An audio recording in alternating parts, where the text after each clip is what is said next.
नमस्कार दोस्तों, knowledge world में आपका स्वागत है। सर आनंद कुमार पर एक बायोपिक फ़िल्म बनी थी सुपर 30। उसमें एक डायलॉग मैं आप सबको सुनाता हूँ। अब राजा का बेटा राजा नहीं बनेगा, राजा वही बनेगा जो हकदार होगा। मतलब साफ़ है कि किस्मत की उतनी औकात नहीं कि आपके मेहनत पर पानी फेर दे। आपका यह जज्बा और प्रेम इस चैनल पर बना रहे। मैं विश्वास दिलाता हूँ झारखंड की नॉलेज की सबसे शानदार और जानदार तैयारी करवाऊंगा। तो चलिए शुरू करते हैं। स्क्रीन का पहला प्रश्न है कि रांची की साक्षरता दर कितनी है जनगणना 2011 के अनुसार। आप चारों विकल्पों को देखिए और इस प्रश्न को भी समझिए। रांची की साक्षरता दर कितनी है जनगणना 2011 के अनुसार। चलिए, विकल्प को आपने देख लिया होगा, क्योंकि जो मैं तरीका बताने वाला हूँ वो थोड़ा हटके है। तो अभी फ़िलहाल हम लोग इसको छोड़ देते हैं और हम लोग कुछ इसके वर्णन को पहले समझ लेते हैं कि ये जो साक्षरता दर है उस विषय में हम लोग और क्या क्या बातें जान सकते हैं। तो चलिए हम लोग इस पर आएंगे। उससे पहले साक्षरता दर को पहले जान लेते हैं कि साक्षरता दर क्या है।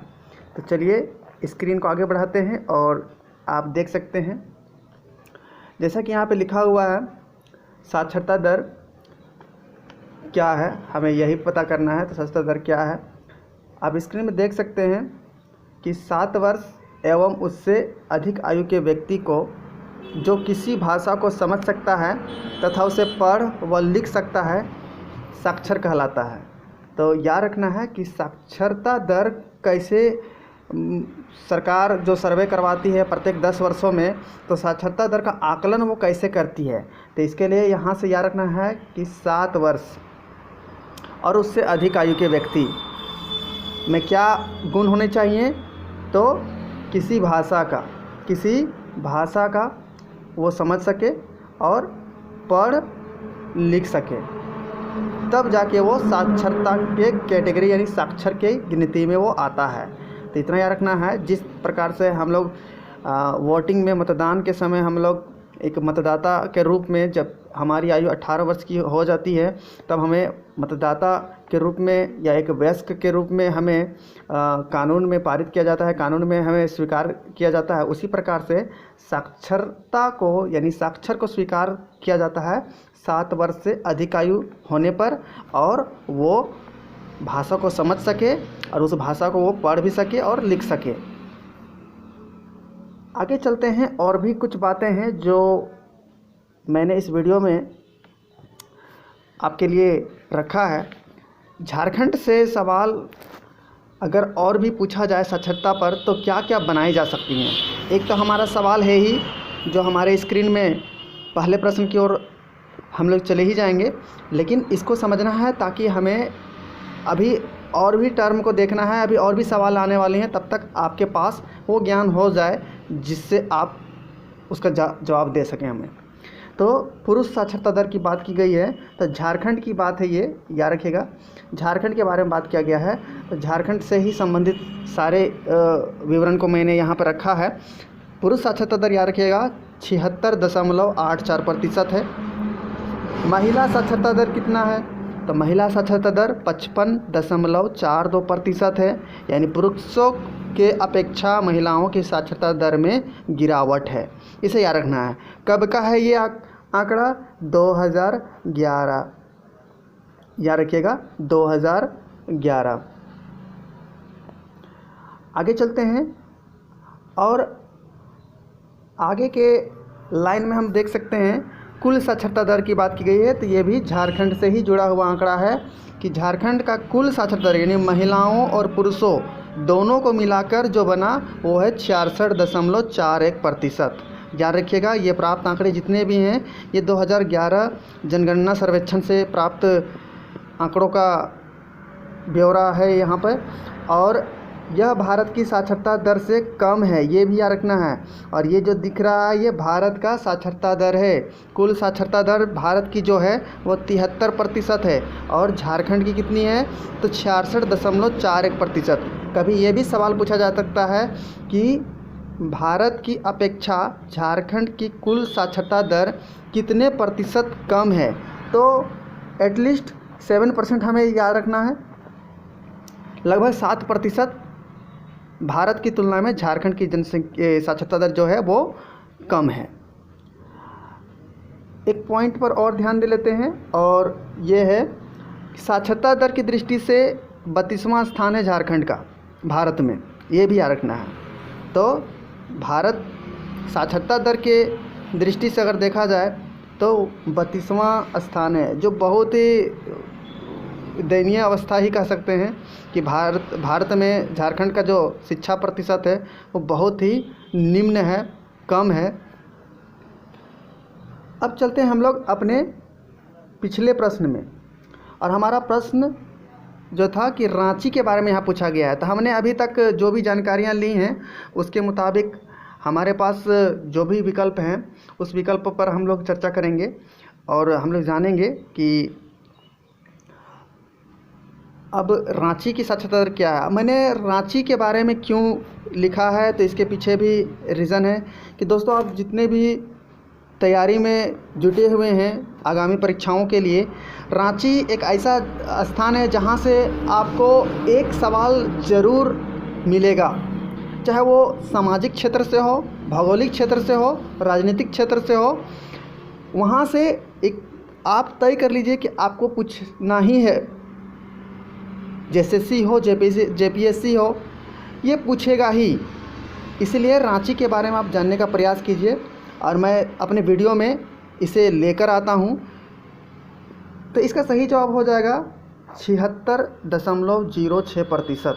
याद रखिएगा, रांची की जो साक्षरता दर है वो 76.06% है, और ये झारखंड की सबसे साक्षर जिला के रूप में भी 2011 जनगणना के अनुसार घोषित किया गया है।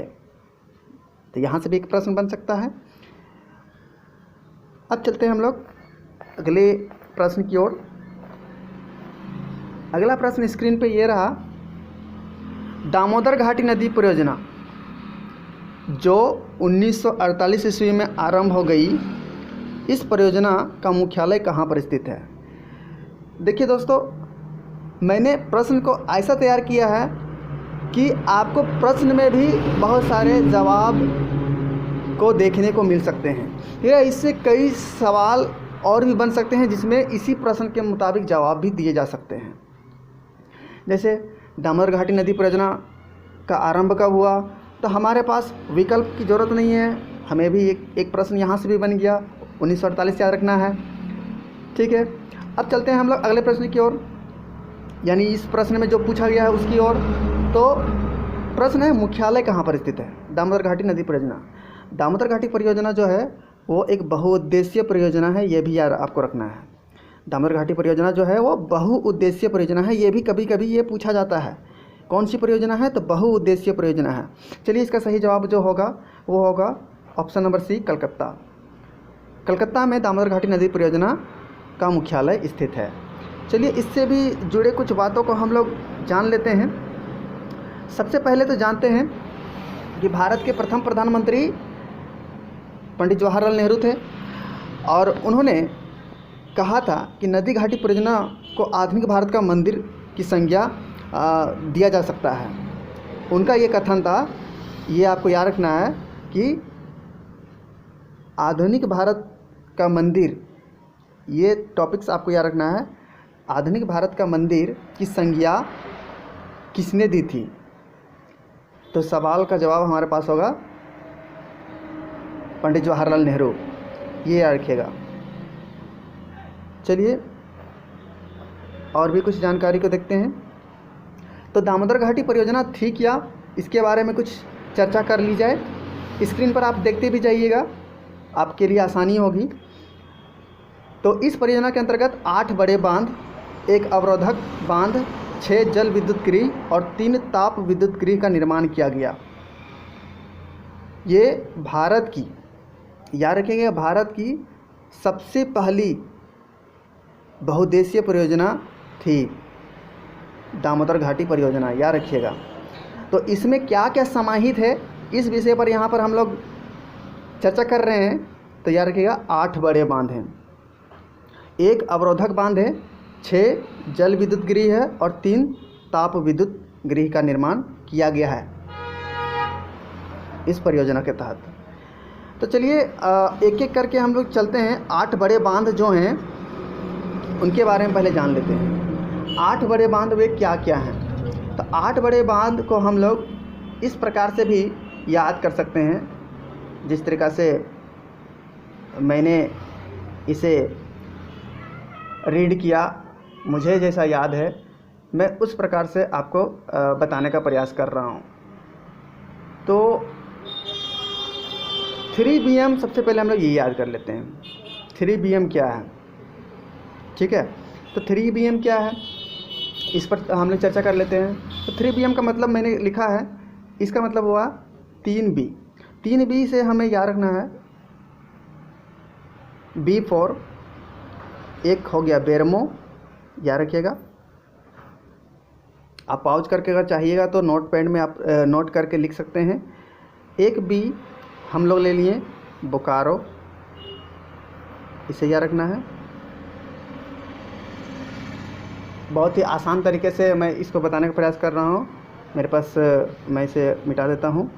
और एक B जो है वो हो गया बाल पहाड़ी, इसको याद रखना है, बाल पहाड़ी। तो 3B जो मैंने दर्शाया यहाँ पर, तो 3B का मतलब हुआ बेरमो, बोकारो, बाल पहाड़ी, ये आपको याद रखना है। 8 बड़े बांधों की बात की जा रही है।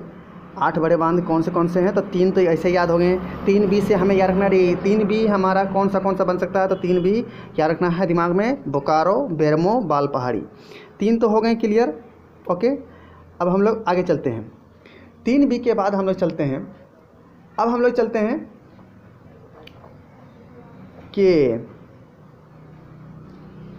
या फिर इसे ऐसा भी कर सकते हैं, चलिए KTM से इसे लिखते हैं। तो 3B तो हो गया, 3 आपको बता दिया गया, और 3 और +3 अभी मैं बताने वाला हूँ, तो हो जाएगा आपका 6। इसके बाद 2 की बात की जाएगी। तो K फॉर एक याद रखना है, वो है कोणार। K से कोणार हो गया, याद रखिएगा कोणार। T से तिलैया, ये याद रखना है, T for Tilaiya, okay. K for Konar, T for Tilaiya, और M फॉर आपको याद रखना है, M फॉर मैथन। चलिए बहुत आसानी तरीके से हम 6 याद कर सकते हैं। 3B और KTM जो बाइक होता है उससे समझ के याद रखना है। K for Konar, T for Tilaiya, M for Maithon. Is it clear? अब आगे चलते हैं। बच्चे कितने? 2 बच्चे। तो एक बच्चा हमारा ए से हमें याद रखना है अय्यर बांध हमें याद रखना है ए से, और एक याद रखना है P यानी पंचेत। तो पहले का हो गया आपका 3B, याद रखिएगा 3B बोकारो, बेरमो और बाल पहाड़ी। फिर KTM हुआ, कोणार, तिलैया, मैथन हुआ, और इसके बाद अय्यर और पंचेत हुआ। तो इस प्रकार से हम इन 8 बड़े बांधों को याद कर सकते हैं। आगे चलते हैं। एक अवरोधक बांध के बारे में चर्चा किया गया है। तो एक अवरोधक बांध जो है वो है दुर्गापुर, ये याद रखना है, दुर्गापुर। दुर्गा जी अवरोध खड़ा करते हैं, दुर्गापुर, इस तरह से याद कर लीजिएगा। तो दुर्गा जी से अवरोधक, एक अवरोधक दुर्गापुर, ये याद रख लेना है। आगे चलते हैं। 6 जल विद्युत गृह कौन कौन से हैं? तो 6 जल विद्युत गृह हमें याद रखना है, तिलैया है। चलिए इसे शॉर्ट में लिखते हैं।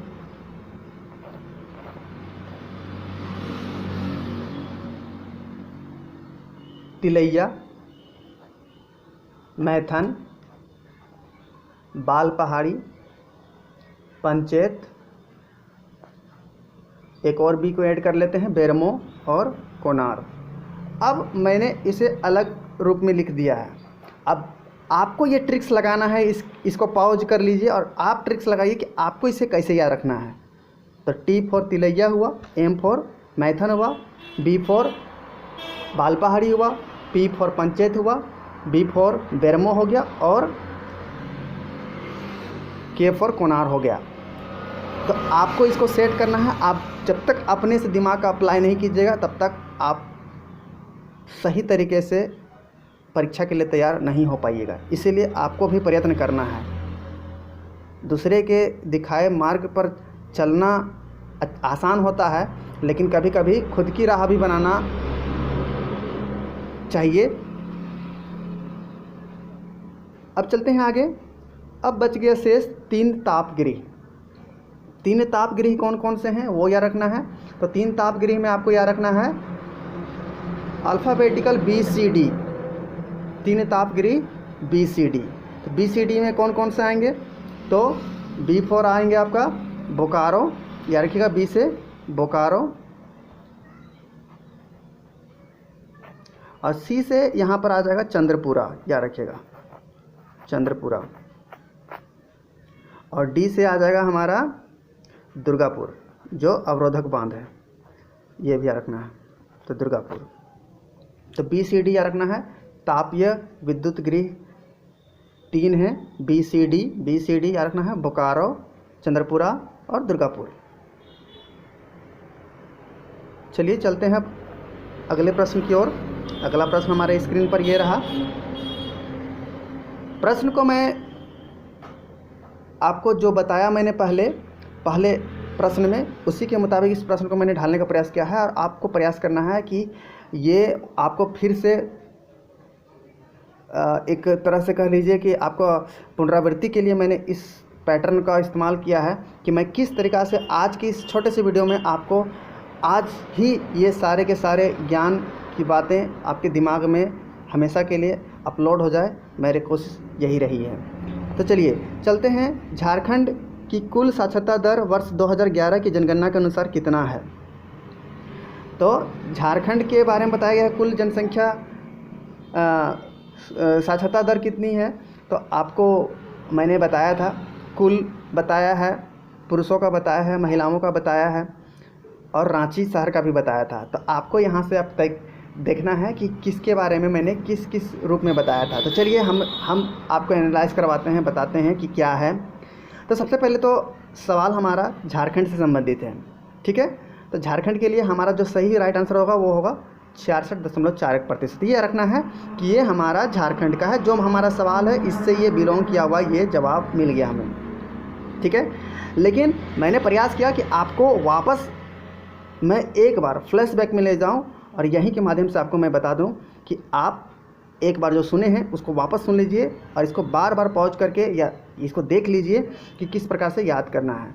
76.06 मैंने कहीं बोला था, आपको याद करना है। क्या मैंने 76.06 बोला था साक्षरता दर के बारे में? जी हाँ, मैंने बोला था। तो कहाँ के बारे में मैंने बताया था? तो इसका जो सही आंसर होगा वो हो जाएगा हमारा रांची।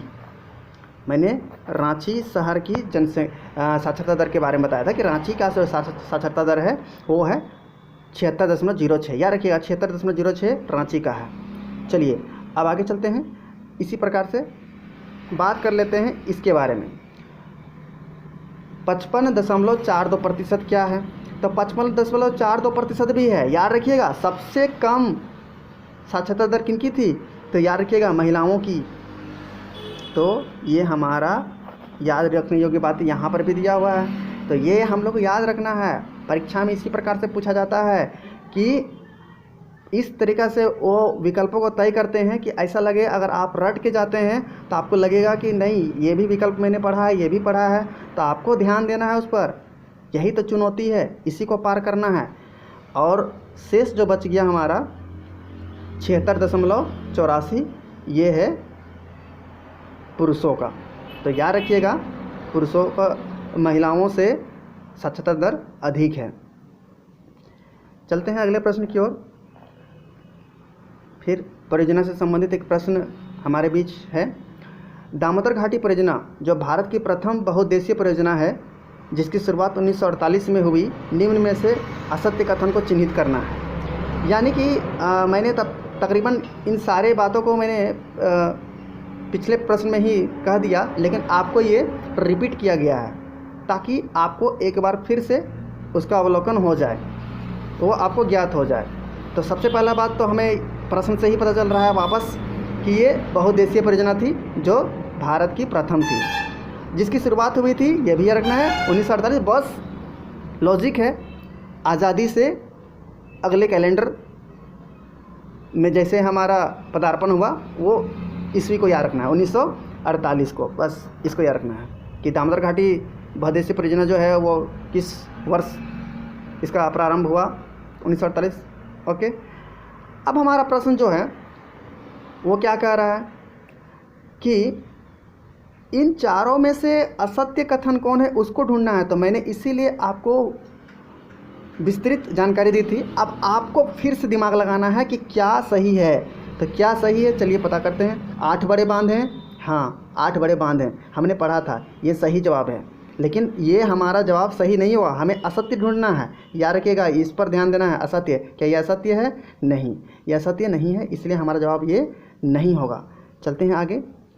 3 तापीय विद्युत गृह है, ये भी सत्य है, ये सत्य है। 3 तापीय विद्युत गृह हैं, ये भी सत्य है, और हमें ढूंढना क्या है? असत्य। चलिए आगे प्रश्न चलते हैं। 6 जल विद्युत गृह हैं, याद कीजिए 6 जल विद्युत गृह के बारे में पढ़ा था। जी हाँ, ये भी सही है।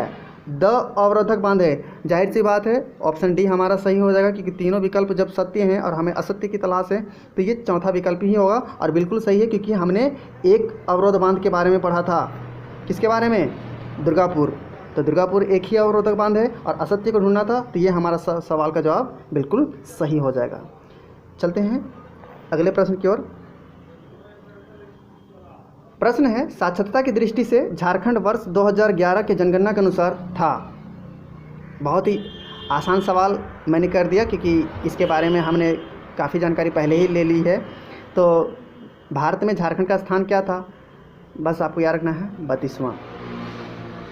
झारखंड बहुत ही पिछड़ा है साक्षरता में 2011 के जनगणना के सर्वे के अनुसार, तो 32वां राज्य है। चलते हैं अगले प्रश्न की ओर, और यह वीडियो का अंतिम प्रश्न है। मैं उम्मीद करता हूँ आपको ये वीडियो अच्छी लगी हो और आप चाहते हैं कि मैं इसी प्रकार से बनाऊँ वीडियो, ज़्यादा विकल्पों के साथ नहीं, ज़्यादा विस्तार के साथ, और ऐसा विस्तार जो आपके लिए काफ़ी फ़ायदेमंद हो। आप सवाल खुद से बना सकते हैं, आप खुद से विकल्पों की तलाश नहीं करना है, हमें सिर्फ केवल एक विकल्प चाहिए, वो है एक अच्छा नौकरी जो हमारे जीविका का साधन बने, हमारे परिवार की जीविका का साधन बने। तो चलिए इस प्रश्न को देख लेते हैं। रांची शहर किस नदी के बीचों बीच स्थित है? तो रांची शहर जो है वो किस नदी के बीचों बीच स्थित है, ये ध्यान देना है। यानी रांची शहर के बीच से, यानी सपोज दैट ये रांची है और यहाँ से कोई गुजर रहा है, तो उस स्थिति में कौन सी नदी है वो पूछा जा रहा है। तो इसका ऑप्शन दिया हुआ है सरगी नदी, बी लोधा नदी, सी हरमू नदी, डी कांची नदी। तो चलिए आपको एक एक करके पहले तो आपको जानकारी दे देता हूँ। सबसे पहले बात करते हैं सरगी नदी। सरगी नदी रांची में ही स्थित है, याद रखिएगा ये रांची में ही है, लेकिन आपको थोड़ा संयम रखना है। आगे देख लेते हैं। लोधा नदी ये लातेहार में पड़ता है, याद रखिएगा ये लातेहार में है, और इसी नदी पर सबसे बड़ा जलप्रपात बूढ़ाघाट स्थित है, ये भी याद रखना है। कांची नदी जो है वो रांची के किनारे, याद रखिएगा रांची से किनारे तट पर है।